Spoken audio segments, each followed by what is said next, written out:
So I'm driving to Walgreens, it was nighttime, and I'm driving, and then I see a deer. And fucking hate deer.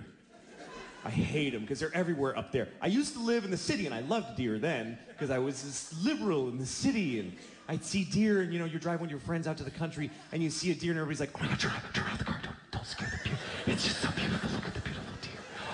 Look how he looks around. It's just so mysterious and beautiful. God gave us a gift, everybody. Just enjoy it, and just enjoy the gift of the beautiful deer. But now I live, and deer are in my fucking yard every day, and they suck. They're just rats with hooves. They don't matter. They have ticks that give you Lyme disease, and they shit everywhere, and they make a noise. Did you know that? They go, oh, they're assholes. They're shit animals. I go out every morning and throw rocks at them, and I try really hard to hit them on the head with rocks. And they don't care. They're like, they don't care. I don't have a gun, but if I did, I would shoot a baby deer in the mouth and feel nothing. I wouldn't feel anything. I just go, oh, look, he's dead. That's interesting. I guess that's what happens when you shoot him in the fucking mouth. I go out of my way to kill a deer. I would happily blow 20 guys in an alley with bleedy dicks so I could get AIDS and then fuck a deer and kill it with my AIDS. I would do that in a second. I mean it. I mean it.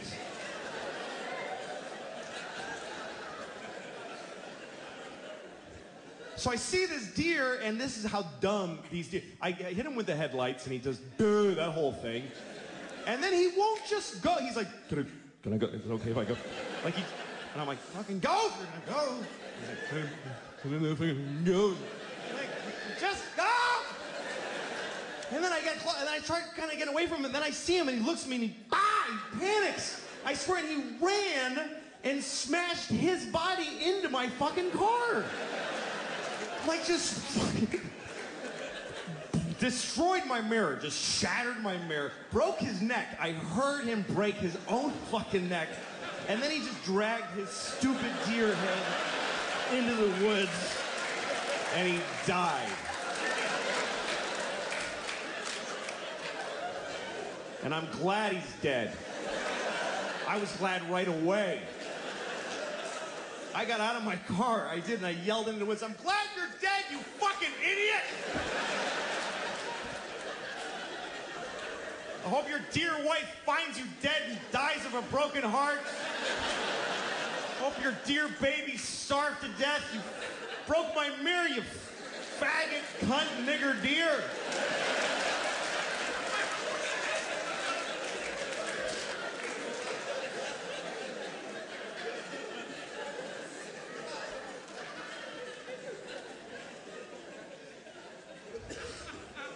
So I go to Walgreens.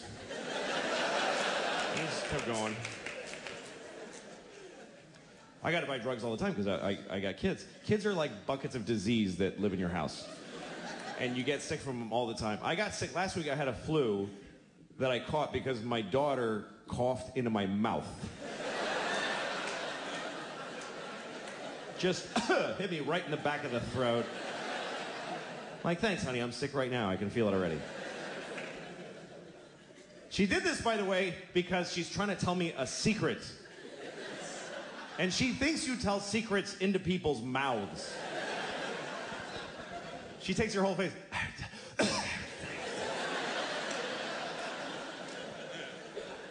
Which is inconsiderate, borderline retarded behavior, if you ask me.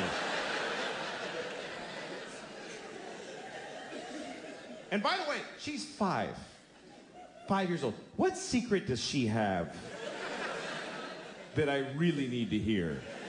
Like, she's gonna tell me a secret and I'm gonna go, holy shit, are you serious?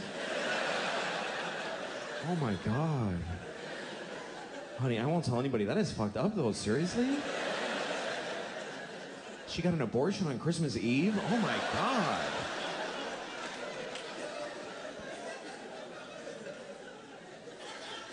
She's 5 years old. You know what that means? Nothing that she says matters. She's never said anything actually important in her entire life. I literally could have missed every word this fucking kid has ever said, and nothing would be different. Everything would have been exactly the same. I enjoy the things she says. They're beautiful and poetic. I love hearing them, but I don't have to fucking hear any of it. And that's an important distinction. If you're a parent, you just start making it. Because you can't listen to them all the time that they're talking, because they're talking all the time.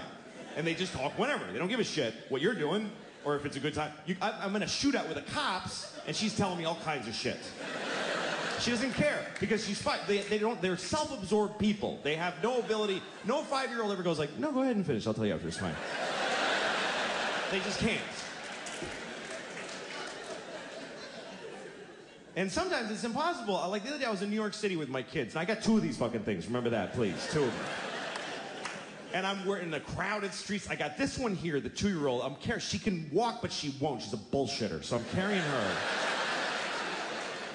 And she weighs like 20 babies, this kid.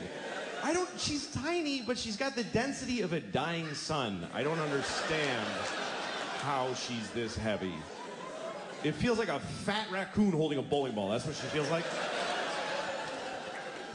And the pain in my shoulder is intense. And it's sending signals to my brain like, you don't love her, just drop her. She doesn't matter. Just let her die. So I'm fighting that on this side. I got the 5-year-old like this. I hope it's her. I haven't looked back in about an hour. I'm just dragging somebody tiny just through many strangers' thighs. Briefcase corners are hitting her in the temple. I don't give a shit. I'm in a hurry because my pocket's vibrating and my wife's calling to see where I am, even though she sent me to do this shit. And I'm yelling into my pocket like she can hear me. I'm fucking coming! Shut up! And this one is talking the whole time. The whole time. With a tiny voice 2 feet off the ground. What, am I gonna listen to this shit? Really? What, am I gonna take a knee every 2 seconds? What's that, sweetie? Go ahead, what's that? Uh-huh. What, excuse me, sir. Go ahead, it's fine. Yeah. Yeah, sometimes dogs are brown. That's very true. It's a good thing I didn't miss any of that shit coming out of your stupid face. What kind of a father would I be if I pretended to listen to that?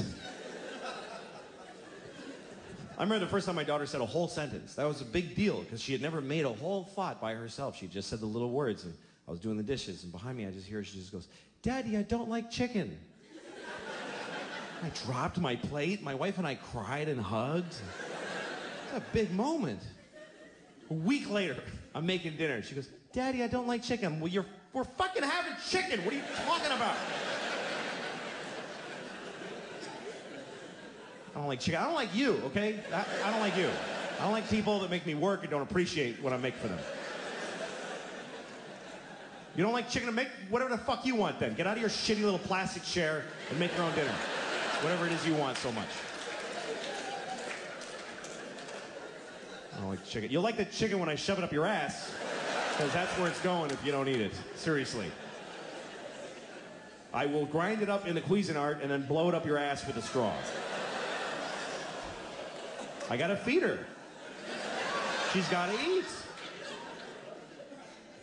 When your kid won't eat, you just go crazy because you have a physical need to feed them. It's an instinct. And when they're sitting there just looking at their food, you're like, just fucking eat it!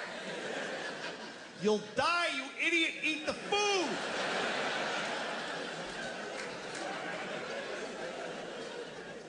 I don't like it. It doesn't matter. Put it in your face. They have your footprint at the hospital. They know that I have you. I'm not allowed to let you die, you piece of shit. Eat it. You have a social security number. You're on the grid, motherfucker. Eat.